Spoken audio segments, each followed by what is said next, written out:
दोस्तों आज इस वीडियो में मैं आप सभी को बताऊंगा कि आप पेन ड्राइव या फिर मेमोरी कार्ड को आप किस तरीके से फॉर्मेट कर सकते हैं। तो आप देख सकते हैं मेरे पास एक पेन ड्राइव है जो कि मैंने यहाँ पे अपने लैपटॉप पे लगाया हुआ है और यहाँ पर मैं आपको दिखाता हूँ यहाँ पे जो है कि और जैसे आप यहाँ पे कनेक्ट करने के बाद ही यहाँ पर आ जाता है फॉर्मेट डिस्क का। जैसे मैंने यहाँ पे फॉर्मेट पे क्लिक किया तो यहाँ पर देखिए इवन आप नॉर्मल तरीके से फॉर्मेट करना चाहें तब भी नहीं होता, या फिर आप यहाँ पे सिस्टम फाइल में आप यहाँ पर अगर चेंज करके करना चाहें तो भी नहीं होता। तो मैं आपको दिखाता हूँ यहाँ पे मैंने सिस्टम टाइप चेंज करके यहाँ पे फॉर्मेट किया तो उसके बाद यहाँ पे काफ़ी टाइम टेकिंग होता है, उसके बाद यहाँ पे फॉर्मेट नहीं होता है।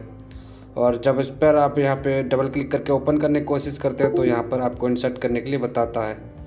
तो सिंपली आपको अपने लैपटॉप से यहाँ पे जो है कि इसको पहले से निकाल लेना है और वापस से लगाना है। उसके बाद आप यहाँ पे दिस पीसी में मैनेज पर क्लिक करेंगे। जैसे आप मैनेज पर क्लिक करते हैं उसके बाद आपको यहाँ पे डिस्क मैनेजमेंट पे क्लिक करना है। डिस्क मैनेजमेंट पर क्लिक करने के बाद यहाँ पर जो आपका ड्राइव है यानी कि जो भी आपका पेन ड्राइव है या फिर मेमोरी कार्ड जो फॉर्मेट नहीं हो रहा है उस पर आप राइट क्लिक करेंगे।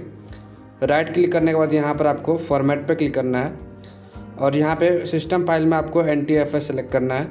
उसके बाद यहाँ पर ओके करेंगे। उसके बाद यहाँ पे दोबारा से ओके करेंगे। ओके करने के बाद ये यहाँ पे कुछ समय लेगा और यहाँ पे जो क्या का फॉर्मेट स्टार्ट हो जाएगा।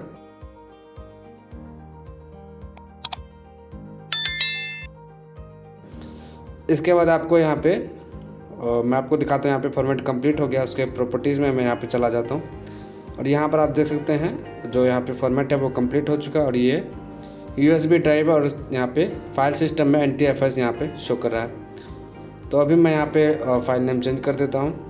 अगर आप चाहें तो यहाँ पे चेंज कर सकते हैं। इस तरीके से जो है कि आप अपना पेन ड्राइव या फिर मेमोरी कार्ड को फॉर्मेट कर सकते हैं अपने कंप्यूटर की मदद से। आशा करता हूँ वीडियो अच्छा लगा होगा। वीडियो को लाइक और शेयर ज़रूर करें। धन्यवाद।